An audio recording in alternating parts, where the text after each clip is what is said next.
Dalam Bapa dan Putra dan Kudus. Amin. Allah Bapa di surga, Engkau sendiri yang berkarya, yang mengutus kami untuk menjadi rasul, menjadi pewarta Injil dengan berani. Seperti yang telah Engkau lakukan dalam diri Paulus, seorang penganiaya Kristus, penganut Kristus, tapi yang kemudian dipakai untuk mewartakan kabar gembira kepada segala bangsa. Bantu kami ya Bapak untuk berani mewartakan Kristus dimanapun berada. Terpujilah namamu kini dan sepanjang segala masa. Amin.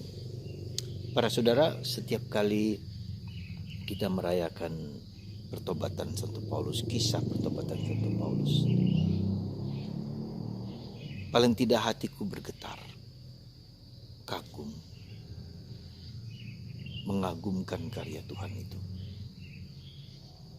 Ketika manusia tidak mampu untuk menobatkan, untuk mewartakan kabar gembira, entah karena alasan apapun, dianiaya, dipersekusi, diancam, dibunuh, seperti yang dialami oleh jemaat Kristen awali.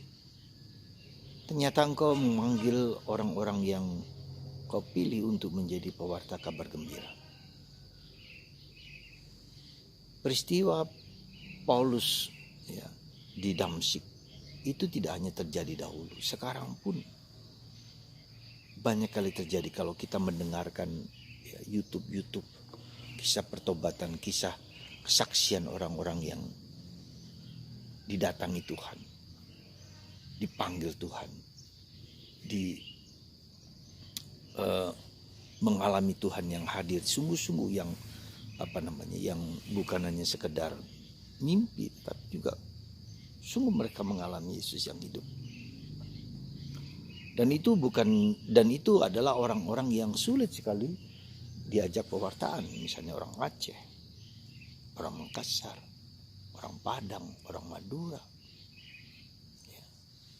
Tuhan tetap bekerja. Dan itu yang mengagumkan kita semua, bahwa Tuhan bekerja dengan caranya sendiri, di mana kita manusia tidak mampu mewartakan Kristus karena hambatan-hambatan budaya, hambatan psikologis, hambatan apa. Tapi Tuhan tetap memilih. Saya pernah melihat di YouTube seorang wanita, seorang ibu yang sungguh-sungguh dipulihkan, dibaharui oleh Yesus, orang Madura. Dan sekarang dia menjadi katakanlah pendeta di suatu desa di Kalimantan yang di pelosok-pelosok. Dia mendirikan gereja dengan bantuan banyak orang. Dia mewartakan kepada orang Madura, dia menyembuhkan dan seterusnya. Seorang wanita. Bagi saya sungguh-sungguh mengagumkan karya pewartaan Kristus yang nyata dan konkret. Itu. Dan banyak lagi. Dalam bahasa Inggris, Sam Simon, seorang Islam yang jago sekali dengan Al-Quran, hafal, yang menjadi Katolik, kemudian mewartakan Kristus kepada orang-orang Islam dengan berdebat, dengan membuka mata mereka untuk menunjukkan bahwa kebenaran hanya dalam Kristus, dalam Injil, dalam kitab suci, bukan di tempat yang lain. Jadi, dan dia sangat penuh semangat, penuh gairah, penuh sukacita. Saudara, Tuhan memakai kita manusia, tapi juga Dia mempunyai cara sendiri untuk mewartakan kabar gembira kepada suku-suku atau orang-orang yang tidak bisa kita lakukan pewartaan, entah karena alasan yang sulit kita pahami, dan itu membahayakan jiwa kita. Tapi Tuhan dapat dan mampu melakukan yang terbaik.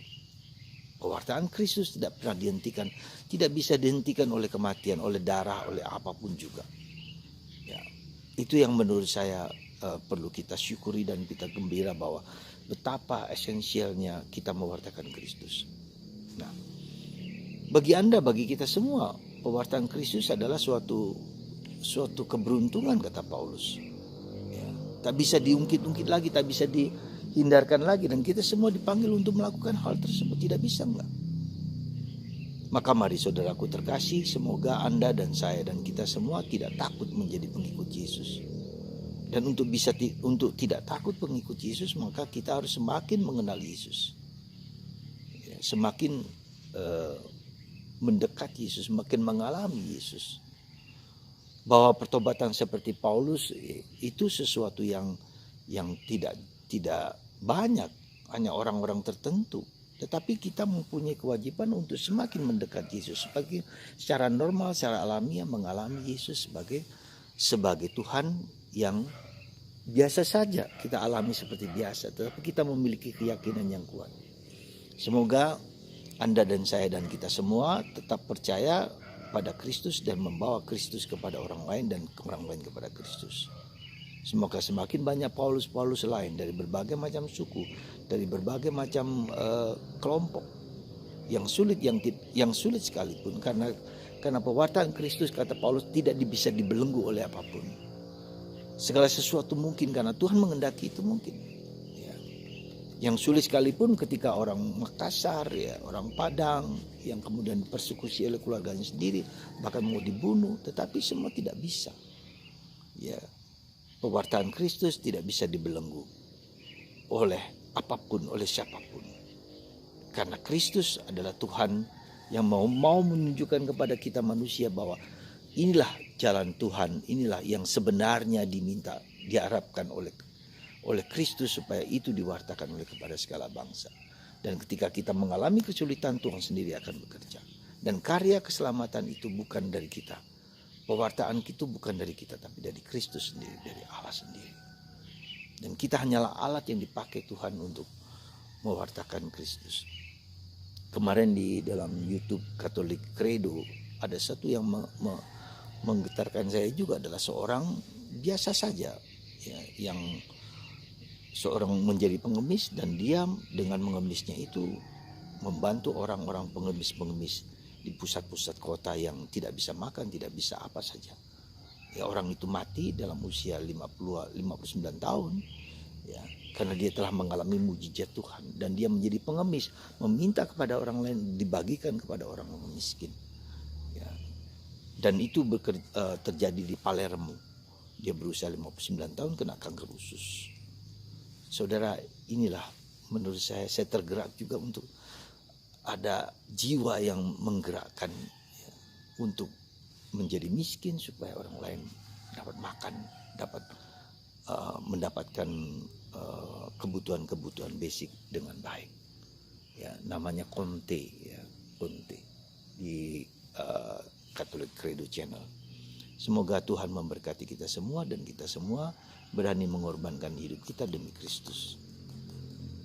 Tuhan memberkati Anda dan semua. Bagi Anda yang menderita dan sakit, bagi Anda yang mendengarkan video ini, diberkati oleh Allah yang Maha Kuasa dan tidak takut mempersembahkan hidup Anda demi Kristus. Tuhan memberkati kita semua dalam Bapa dan Putra dan Roh Kudus. Amin.